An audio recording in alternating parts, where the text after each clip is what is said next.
Iran ಹಾಗೆ ಅಮೆರಿಕದ ಮಧ್ಯೆ ಮತ್ತೆ ಸಂಘರ್ಷದ ಭೀತಿ ಜೋರಾಗ್ತಿದೆ. ಹೊರ್ಮುಜ್ ಜಲಸಂಧಿಗೆ ದಿಗ್ಬಂಧನ ಮಾಡ್ತೀವಿ, ಹಡಗುಗಳ ಸಂಚಾರ ತಡಿತೀವಿ ಅಂತ ಟ್ರಂಪ್ ಬೆದರಿಕೆ ಹಾಕಿದ್ದಾರೆ. ಇರಾನ್ ಹಾಗೆ ಅಮೆರಿಕ ಮಧ್ಯೆ ಮತ್ತೆ ಸಂಘರ್ಷದ ಭೀತಿ ಎದುರಾಗಿದೆ. ಹೊರ್ಮುಜ್ ಜಲಸಂಧಿಗೆ ದಿಗ್ಬಂಧನ ಮಾಡ್ತೀವಿ, ಹಡಗುಗಳು ಸಂಚಾರ ಮಾಡದಂತೆ ತಡಿತೀವಿ, ಇರಾನ್ಗೆ ಮತ್ತೆ ಧಮಕಿ ಹಾಕಿದ್ದಾರೆ.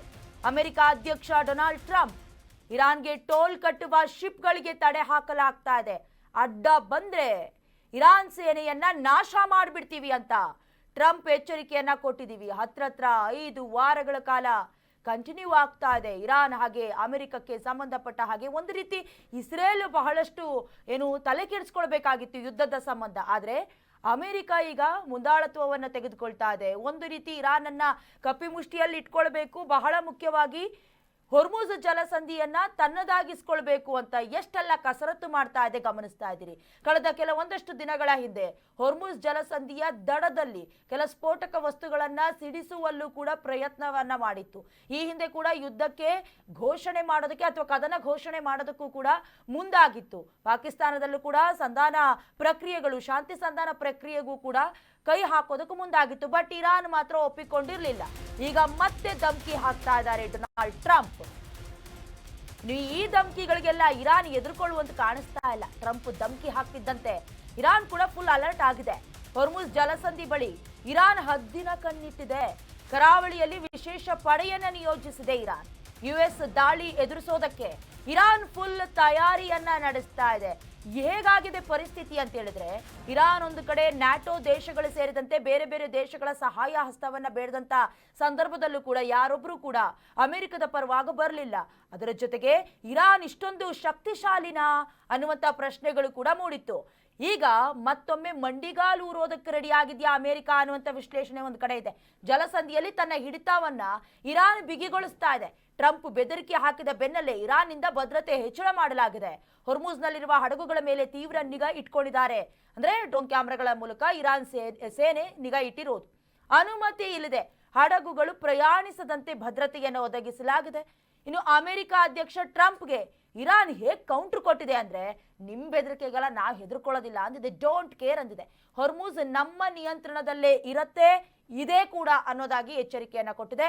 ಡೊನಾಲ್ಡ್ ಟ್ರಂಪ್ಗೆ ತಿರುಗೇಟನ್ನ ನೀಡಿದೆ ಇರಾನ್. ಅಮೆರಿಕ ಅಧ್ಯಕ್ಷ ಟ್ರಂಪ್ಗೆ ಇರಾನ್ ಡೋಂಟ್ ಕೇರ್ ಅನ್ನುವಂತ ರೀತಿಯಲ್ಲಿ ಕೌಂಟರ್ ಕೊಟ್ಟಿದೆ. ನೀವು ಬೆದರಿಕೆ ಹಾಕೊಳ್ಳಿ, ನಾವು ತಲೆನೇ ಕೆಡಿಸ್ಕೊಳ್ಳೋದಿಲ್ಲ ಅಂತ ಈ ಹಿಂದೆ ಕೂಡ ಹೇಳಿದ್ರು, ಈಗಲೂ ಅದೇ ಹೇಳ್ತಿರೋದು. ಹೊರ್ಮುಜ್ ನಮ್ಮ ನಿಯಂತ್ರಣದಲ್ಲೇ ಇದೆ. ಡೊನಾಲ್ಡ್ ಟ್ರಂಪ್ಗೆ ತಿರುಗೇಟನ್ನ ನೀಡಿದೆ ಇರಾನ್. ಆಸ್ ಯೂಶುವಲ್ ಮೊದಲಿಂದಲೂ ಕೂಡ ಇರಾನ್ ಬಗ್ಗತ್ತೆ, ಎದುರ್ಕೊಳ್ಳುತ್ತೆ ಅಂತ ಲೆಕ್ಕಾಚಾರವನ್ನ ಅಮೆರಿಕ ಅಧ್ಯಕ್ಷ ಹಾಕೊಂಡಿದ್ರು.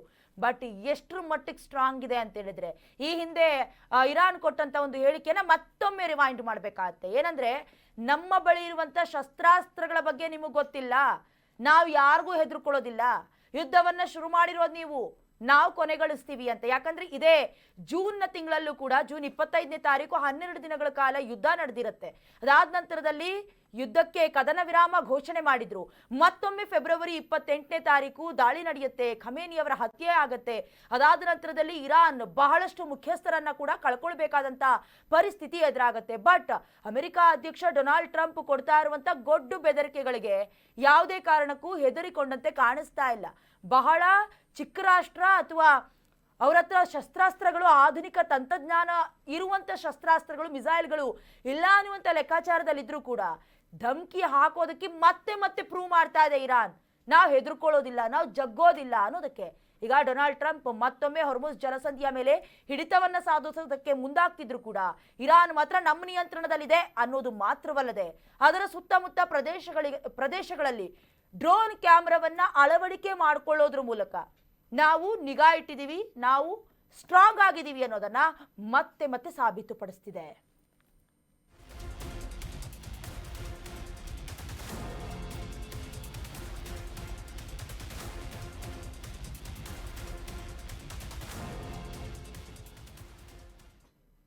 ಇರಾನ್ ಹಾಗೆ ಅಮೆರಿಕದ ನಡುವೆ ಸಂಘರ್ಷ ನಿಲ್ಲುವಂತೆ ಕಾಣಿಸ್ತಿಲ್ಲ.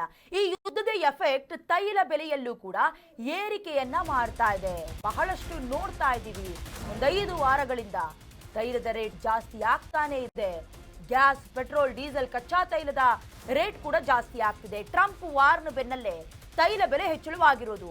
ಬ್ರೆಂಟ್ ಕಚ್ಚಾ ತೈಲದ ಬೆಲೆ $102.29 ಏರಿಕೆಯಾಗಿದೆ. ಬ್ಯಾರೆಲ್ ಕಚ್ಚಾ ತೈಲದ ಬೆಲೆ $102.29 ಆಗಿದೆ. ಒಂದೇ ಒಂದು ದಿನ 7% ಕಚ್ಚಾ ತೈಲ ಬೆಲೆ ಜಿಗಿತವಾಗಿರೋದು. ನಾವು ಬಹಳಷ್ಟು ಸಮಸ್ಯೆಗಳನ್ನ ಎದುರಿಸ್ತಾ ಇರುವಂತ ಪರಿಸ್ಥಿತಿಗೆ ಬಂದಿದ್ದೀವಿ. ಎಲ್ಲೋ 2 ರಾಷ್ಟ್ರ 3 ರಾಷ್ಟ್ರ ಕಿತ್ತಾಡ್ಕೊಳ್ತಾ ಇದೆ, ಯುದ್ಧ ಮಾಡ್ತಾ ಇದೆ. ನಾವು ಆರಾಮಾಗಿರೋಣ ಅಂತ ಹೇಳೋದಕ್ಕೆ ಬರೋದೇ ಇಲ್ಲ. ಕಚ್ಚಾ ತೈಲದ ಅವಶ್ಯಕತೆ, ಪೆಟ್ರೋಲ್, ಡೀಸೆಲ್ ಸಂಬಂಧಪಟ್ಟಂತೆ ಗ್ಯಾಸ್ ಬೇಕು. ಈಗಾಗಲೇ ಸಿಲಿಕಾನ್ ಸಿಟಿ ಬೆಂಗಳೂರು ಸೇರಿದಂತೆ ಇಡೀ ದೇಶವೇ ತತ್ತರಿಸಿ ಹೋಗ್ತಾ ಇದೆ.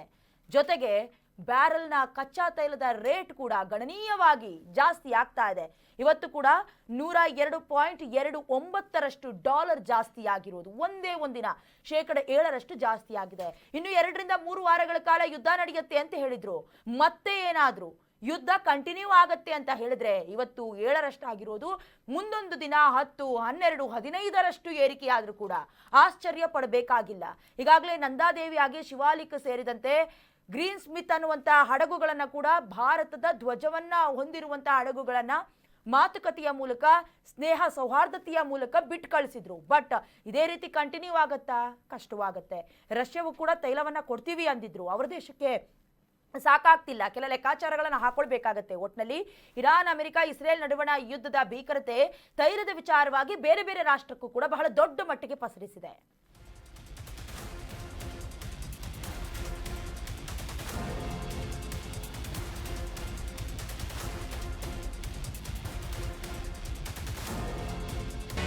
ಕರ್ನಾಟಕ ನ್ಯೂಸ್ ಬೀಟ್ ಫಾಲೋ ಮಾಡಿ, ಸಬ್ಸ್ಕ್ರೈಬ್ ಮಾಡಿ.